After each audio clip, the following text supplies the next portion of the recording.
The wizard studies में आप सभी लोगों का फिर से स्वागत है। आज जो विषय लेकर के आए हैं वो ATCM की 46वीं बैठक केरल के कोच्चि शहर में आयोजित हो रही है, जो अंटार्कटिक पर्यटन से संबंधित है।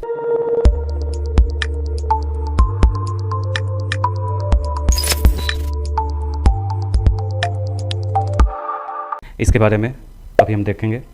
पृथ्वी विज्ञान मंत्रालय ने मंगलवार को कहा है कि अंटार्कटिका में पर्यटन को विनियमित करने के लिए 40 देशों के 350 से अधिक प्रतिभागी केरल के कोच्चि में बैठक कर रहे हैं और इसमें भारत महत्वपूर्ण भूमिका निभा रहा है। ये 46वीं बैठक है जो अंटार्कटिका संधि परामर्शदात्री बैठक, जिसको ATCM कहते हैं, इसकी बैठक है और पर्यावरण संरक्षण समिति की भी बैठक है।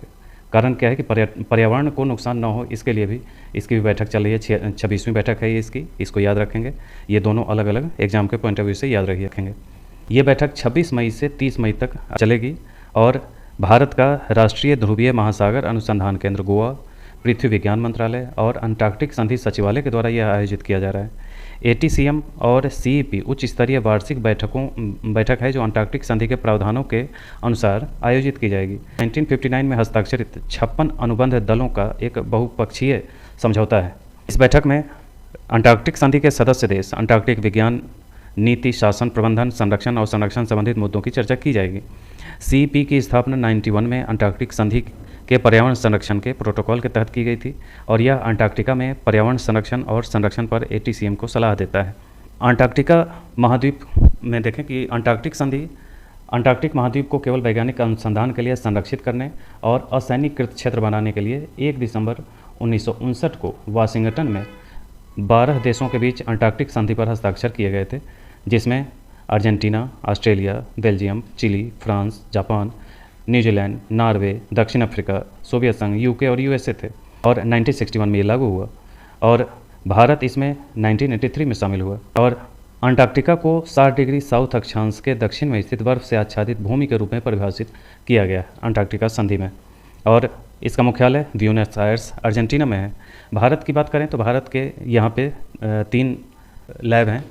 एक दक्षिणी गंगोत्री है, दूसरा मैत्री है और तीसरा भारती है। दक्षिणी गंगोत्री तो नष्ट हो चुका है और मैत्री और भारती अभी भी है। अंटार्कटिक संधि की बात करें तो अंटार्कटिका में पर्यटन 1960 के दशक से ही प्रभावी है और यहाँ ऑस्ट्रेलिया और न्यूजीलैंड ने सबसे पहले पर्यटन को बढ़ावा दिया था। इसके बाद आज तक पर्यटन लगातार जारी है। पर्यटन को अगर कंट्रोल नहीं किया गया तो पर्यावरण संरक्षण के क्षेत्र में काफ़ी नुकसान हो सकता है। पर्यावरण को वहाँ अगर पर्यटक बढ़ेंगे, जैसे कि एक आंकड़े के अनुसार 90 के दशक में इसकी संख्या कम थी।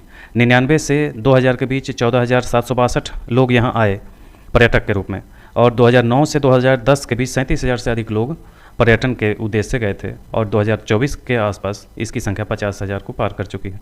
इसलिए इतनी बड़ी जनसंख्या अगर वहाँ पर्यटक के रूप में जाती है तो वहाँ पे प्रदूषण फैलेगा ही और लोग पर्यावरण को लेकर के उतने जागरूक अभी नहीं हो पाए हैं। इसलिए इसे विनियमित करना ज़रूरी है। इसलिए इसकी बैठक चल रही है और उसमें भारत भी सहयोगी भूमिका निभा रहा है। ये हमारे लिए एक गर्व का विषय है। इसलिए एग्ज़ाम के पॉइंट ऑफ व्यू से देखें तो आपको याद रखना है कि केरल के कोच्चि में ये आयोजित किया जा रहा है और ये 46वीं बैठक है। इसलिए पर्यावरण संरक्षण समिति की 26वीं बैठक है, इसे भी याद रखेंगे और अंटार्कटिक संधि कब हुई इससे संबंधित पॉइंट्स भी आपको याद रखने हैं।